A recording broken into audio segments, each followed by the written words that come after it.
Perkenalkan, nama saya Kurnia Tri Rayani, jabatan saya di TPUA adalah Bendara Umum. Jokowi adalah penyandra, penjahat, dan penjajah. Kita paham semua menteri dan aparat tunduk kepadanya. Bahkan setelah berhenti pun tidak cukup untuk membuat dia menjadi orang yang berhenti cawe-cawe. Bagi kami, siapapun musuh Mulyono itu, siapapun juga yang memusuhi Mulyono adalah kawan kami. Ya, kalau PDIP sudah masuk dalam perjuangan, tanda barang itu akan segera kelar begitu ya. Itu harapan kami. Saya ingin mengatakan begini ya, kepada ibunda kami yang tercinta, Ibu Megawati, masalah ini sebenarnya nggak sulit-sulit amat itu. Gampang. Bagaimana caranya? Ada kejujuran dari pihak Megawati yang dalam hal ini PDIP untuk menyatakan secara nyata bahwa Joko Widodo adalah penjajah, penyandera, dan penjahat. Bahwa PDIP terus terang saja menyesal telah 2 periode menjadi kuda tunggangannya. Betul! Merdeka! Pertama itu apa yang diucapkan Pak Jokowi? Nah, jadi begini ya Bang. Saya itu kan orangnya apa adanya saja ya. Namanya kita baru pertama kali bertemu, tentu ketika nanti nih saya mau ngomong ke depannya, saya diprotes ini sama orang-orang yang mendengarkan kesaksian saya tentang pertemuan dengan Pak Jokowi itu. Karena kan saya mengatakan orangnya itu irit bicara sebenarnya dan sangat teratur ya. Nah, elegan saya bilang itu saya diprotes. Oh, Bu Kurnia sudah mulai melemah katanya gitu. Sampai bilang dia elegan. Padahal enggak. Saya ingin mengatakan ini dia sangat hati-hati sekali. Oh, hati-hati. Karena yang dia hadapi ini orang yang tidak sejalan dengan dia, kan begitu. Dan boleh dikatakan lawannya. Lawannya. Jadi saking terbelahnya masyarakat, saking masyarakat sudah marah sekali ini, saya bilang begitu, saya dibully. Tapi tidak apa-apa. Oh, jadi dianggap Ibu Kurnia ini sudah melemah. Melemah ini. Setelah ketemu Jokowi. Nah itu, padahal tidak begitu. Kan walaupun kita tidak setuju, tidak sepakat, tidak boleh kita tidak mengatakan yang benar. Kan begitu ya. Betul. Nah jadi silakan duduk, kami duduk ya. Begitu, dia bilang ya silakan. Siapa yang mau bicara lebih dulu gitu kan? Ibu Kurnia yang duluan bicara. Bang Rizal dong. Saya pertama secara usia ya kan, senioritas begitu kan, dia wakil presiden TPUA begitu. Nah saya persilakan Bang Rizal. Bang Rizal mengatakan iya Bapak dengan gaya Sundanya yang sangat santun ya, sambil menunduk juga begitu kan, tetapi terus masuk omongannya itu. Kami kesini setelah bersurat untuk 2 hal. Pertama, kami bersilaturahmi Bapak karena ini masih dalam kondisi halal bihalal begitu kan. Tentu saja tidak salah bukan? Apalagi kan Bapak alhamdulillah sangat ramah kepada orang-orang yang datang di di tempat Bapak di Jalan Kutai Utara 1 ini begitu kan. Nah, jadi kami juga ingin berhalal bihalal. Yang kedua, sebagaimana surat yang sudah kami layangkan kepada UGM dan kepada Bapak juga bahwa kami datang ini dalam rangka ingin melihat skripsi ya kalau di mana di UGM itu milik Bapak ya untuk melihat kesesuaiannya tentang ijazah tersebut ya dan skripsi tersebut apakah benar itu adalah asli ataukah itu adalah palsu seperti itu kan. Nah, jadi ya seperti itulah ngomong dimulai kan. Oh, jadi Bung Rizal minta Pak Jokowi menghadirkan skripsi dan ijazahnya. Iya, jadi skripsi kami sudah diperlihatkan di mana di UGM dilakukan oleh 3 orang mewakili TPUA karena kami terlambat katanya begitu kan. Nah, jadi tetapi ketika kami menanyakan ijazah itu harus langsung datang kepada Bapak Jokowi selaku orang yang memegang ijazah tersebut. Karena pihak Fakultas Kehutanan sudah mengklaim tidak memegang sama sekali begitu. Nah, jadi sudah tuh ya. Nah, segala macam itu ditimpali itu. Jadi dia tidak langsung tidak langsung menimpali, mempersilahkan siapa lagi yang ngomong. Nah, itu baru saya, Pak. Jadi saya bilang begini, Bapak perkenalkan nama saya Kurnia Tri Rayani, jabatan saya di TPUA adalah Bendara Umum ya kan. Sebenarnya Bapak yang ada pada posisi saya ini bukan saya. Itu saya bilang aja begitu gitu kan, karena harusnya yang ada di sini adalah Profesor Dr. Egy Sujana Masal SH MSI selaku Presiden TPUA ya. Mengapa beliau tidak ada? Ini bagian dari saya masukkan di situ kan, bagian dari resiko profesi. Jadi beliau harusnya memimpin kami untuk misi tersebut, ternyata karena resiko profesi beliau ditahan. Nah, saya melihat wajahnya agak berubah. Menurut Abang apa? Ya beliau tidak tahu ya kan. Nah, jadi seperti itu saya bilang beliau ditahan sehingga ya akhirnya saya pada posisi ini begitu. Saya menyampaikan juga bahwa TPUA ini adalah suatu organisasi pembela ulama dan umat ya yang memang berdasarkan ketuhanan yang Maha Esa dengan kerja-kerja membela umat begitu kan. Nah, pada hari ini kami datang sebagaimana disampaikan oleh Wakil Presiden TPUA tadi untuk mengkonfirmasi ya ijazah yang dimaksud tersebut begitu kan. Jadi seperti itu. Jadi tentu saja karena pihak UGM tadi sudah mengatakan tidak ada pada mereka, maka kami tentunya datang kepada orang yang memilikinya dan kami tentu memperkuat apa yang disampaikan oleh Bang Rizal juga ingin bersilaturahmi dan kami yakin Bapak akan menerima dengan baik karena sedemikian juga Bapak menerima masyarakat lainnya dengan baik. Ya teman-teman, seperti yang disampaikan di awal video tadi, bahwa orang ini adalah Kurnia Triroyani, salah satu anggota TPUA atau Tim Pembela Ulama dan Aktivis. Bahkan dia ini tidak hanya sekedar anggota biasa di TPUA, tetapi jabatan dia itu adalah sebagai bendahara umum. Jadi nggak perlu kaget dan heran lagi ya teman-teman, kalau di dalam videonya tadi dia menyebut bahwa Pak Jokowi itu adalah penyandra, bahkan penjahat katanya. Kenapa nggak usah kaget teman-teman? Karena yang saya tahu nih ya, TPUA ini adalah salah satu kelompok yang memang sangat membenci Pak Jokowi.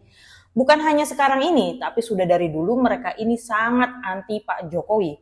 Dan kelompok ini juga yang selalu koar-koar di mana-mana mempersoalkan ijazah Pak Jokowi. Tapi terlepas dari itu semua teman-teman, menurut saya ada hal yang menarik untuk kita simak atas pernyataan Kurnia Triroyani ini ketika dia menceritakan pengalamannya pada saat ketemu dengan Pak Jokowi beberapa waktu yang lalu. Dalam pengakuannya di sebuah podcast milik Abraham Samad, ternyata sebenci-bencinya dia kepada Pak Jokowi setelah dia ketemu secara langsung dengan orang yang sangat dibencinya tersebut, dia mengakui secara jujur bahwa Pak Jokowi ini ternyata orangnya sangat ramah, elegan, tetap berwibawa, dan sopan ketika menemui dia dan beberapa temannya yang lain beberapa waktu yang lalu. Padahal bukannya Pak Jokowi tidak tahu ya bahwa kelompok yang bertemu dengan Pak Jokowi ini adalah kelompok yang memang sedari dulu benci dan anti terhadap Pak Jokowi. Tapi seperti yang disampaikan Kurnia tadi bahwa Pak Jokowi tetap menerima dengan baik. Oke, seperti apa sih pengakuan lengkapnya? Yuk kita simak video lengkapnya berikut ini. Kami akan datang menghadap Bapak Jokowi begitu. Baik, ramah sekali. Pak, nanti yang diterima hanya 3 orang saja gitu. Ya, jadi harapan Jadi dibatasi ya, cuma 3 orang dibatasi. yang Harapan tadi minimal 5 lah gitu kan. Jadi 3 dari kami misalnya boleh dibawa 2 ini apa namanya YouTuber kita atau jurnalis untuk bisa mendapatkan info gitu kan, maunya. Tapi kan tidak mungkin lah Bang gitu kan. Nah, jadi masuk 5 masih boleh masuk nih di ruang transit. Transit nah, ya. transit itu belum masuk ke ruang tamu, berarti kan ada ruang belakang seperti taman kecil begitu, ada payung di situ kan. Nah, di situ ada pas pampres, badannya besar sekali seperti Robocop gitu ya. Besar sekali Bang. Jadi gagah dengan senjata begitu kan, tapi ramah sekali. Jangan dulu Bu Kurnia. Berarti pas pampres yang ada di dalam lengkap dengan senjatanya. Lengkap dengan senjata. Senjata berat ya? Senjata berat dan dia tinggi sekali dan besar sekali Jadi gitu kan. Ibu Kurnia merasa takut Oh tidak. Oh enggak. Saya tidak takut sama dia. Oke. Ya terus lanjut. Nah lalu dia dengan keramah tamahannya. Ramah ya? Ya ramah tamahannya. Jadi sudah masuk tuh Bang Rizal Fadila, Damai Hari Lubis atau dikenal dengan DHL, saya, kemudian Rahmat ya, korlap kita, sama satu Arif. Arif ini dimasukkan kalau diperbolehkan, dia nanti akan mendokumentasikan pertemuan begitu. Jadi kami duduk di bawah payung itu gitu. Jadi kata daripada pas pampres tersebut, monggo ibu-ibu silakan Bapak dimakan. Ini adalah serabi yang paling enak di Solo gitu kan.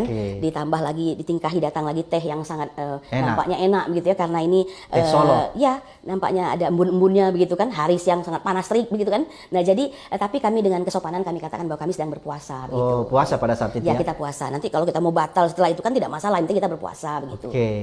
Jadi sampai di situ disuruh nunggu dulu di ruang transit ya? Nunggu dulu. Itu berapa menit Bu? Iya sekitar 10 lah, 10 sampai 15 menit ya. Karena pas pampres juga berbasa-basi mengatakan kepada kami bahwa saya ini sibuk hari ini.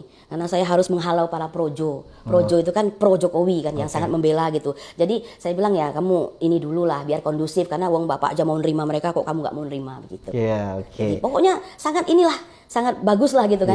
Jadi 10 sampai 15 menit ya menunggu. Nah, 10 sampai 15 menit. Terus setelah itu Bu Kurnia sudah ada kode bahwa diperbolehkan untuk keluar menuju ke rombongan yang antri. Jadi memang tiap hari di rumah Pak Jokowi itu orang antri panjang sekali sampai keluar luar itu untuk bersalaman, sekedar berfoto, dan mereka menyediakan makanan kecil di depan gitu kan. Serabi Solo itu gitu. Itu minuman. Setiap hari begitu Bu Kurnia? Ya nampaknya begitu. Nah jadi kan ada yang antri tuh. Nah antri itu khusus tuh sudah berbentuk sendiri barisannya.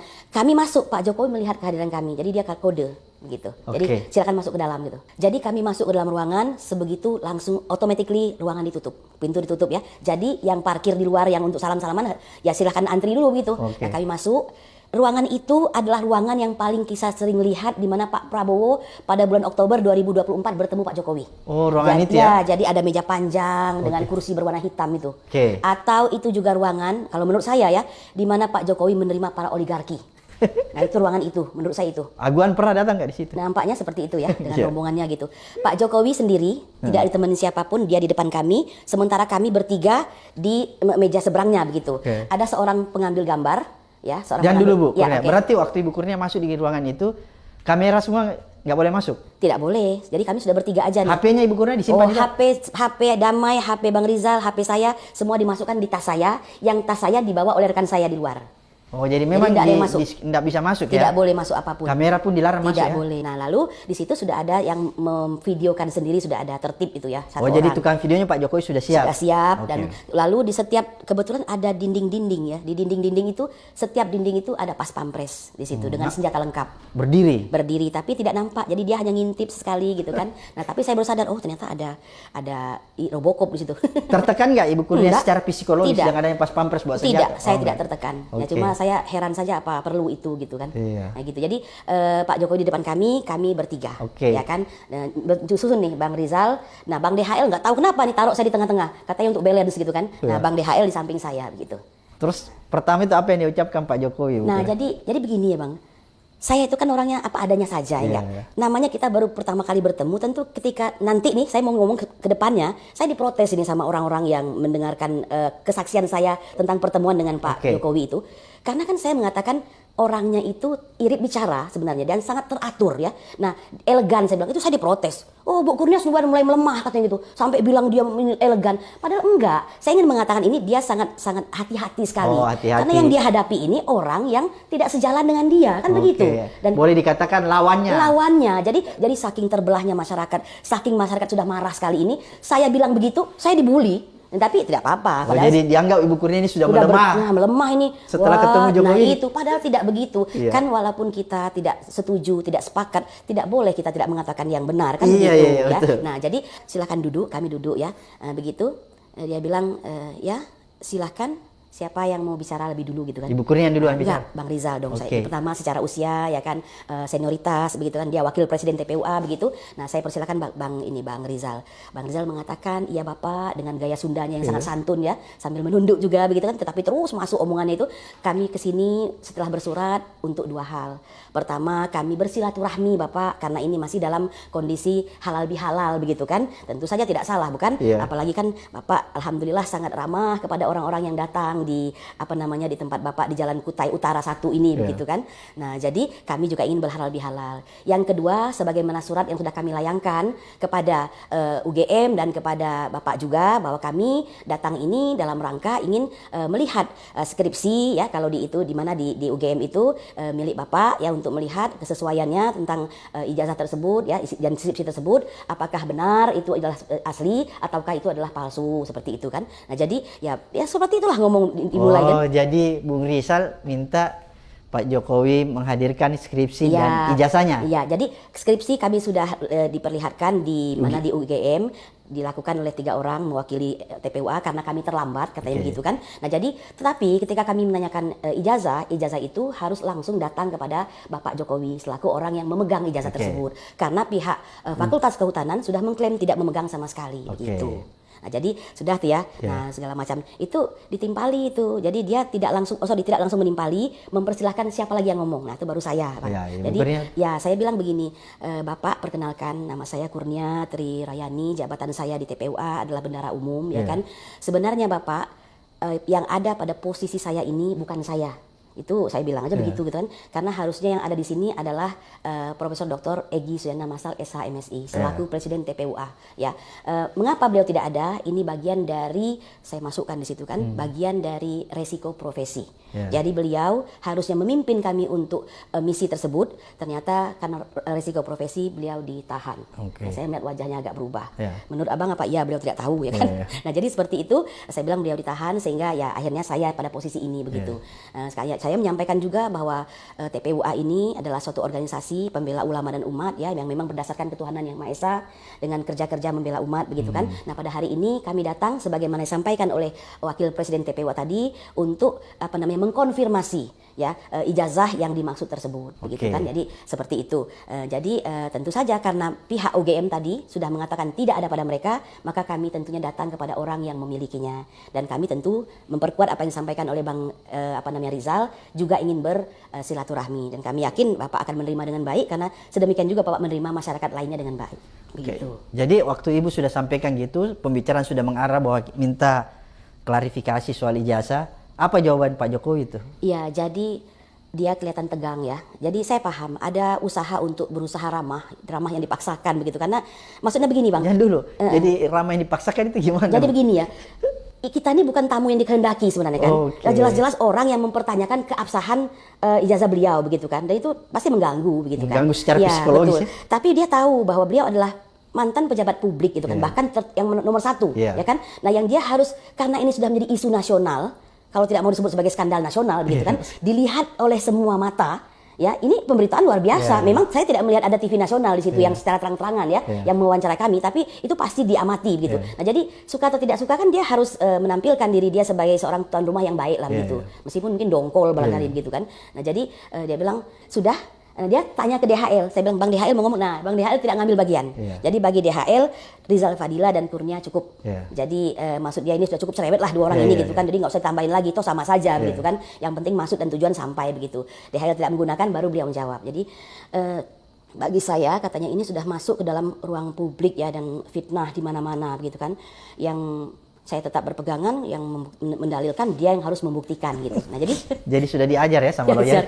Jadi memang selama pembicaraan itu kata-kata siapa yang mendalilkan dia yang membuktikan itu berulang kali itu ya. Diulang kali. Jadi ini tidak berkembang hanya di situ saja begitu. Sehingga kami mengambil kesimpulan kesempatan ini harus kita sampaikan untuk memberikan masukan kepada Bapak Joko Widodo.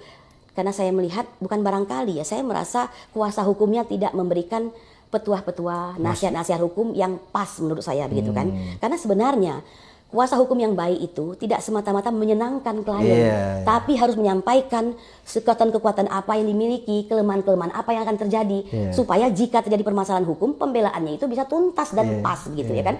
Nah, jadi ketika dia bilang, kalau Anda yang mendalilkan, Anda akan membuktikan, tuh saya dengan Bang Rizal tuh seperti nggak tahan-tahan pengen jawab gitu ya. Tapi saya paham saya harus menghormati Bang Rizal untuk langsung menjawab itu. Bang Rizal bilang, begini Bapak, bahwa sebenarnya kekuatan membuktikan itu tidak hanya pada yang mendalilkan.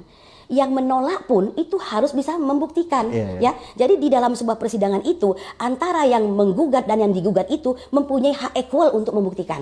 Nah, perlu kami sampaikan katanya kan bahwa kami ini bukan hanya bisa mendalilkan, tapi kami ini sudah akan membuktikan. Nah, perkara 592 di PN Jakarta Pusat itu ketika kami gugat ya, nah masuklah situ sebuah nama ya. Dan ini mungkin beliau tidak menyangka itu akan masuk begitu. Gus Nur dan Bambang Trimulyono, klien kami itu ditangkap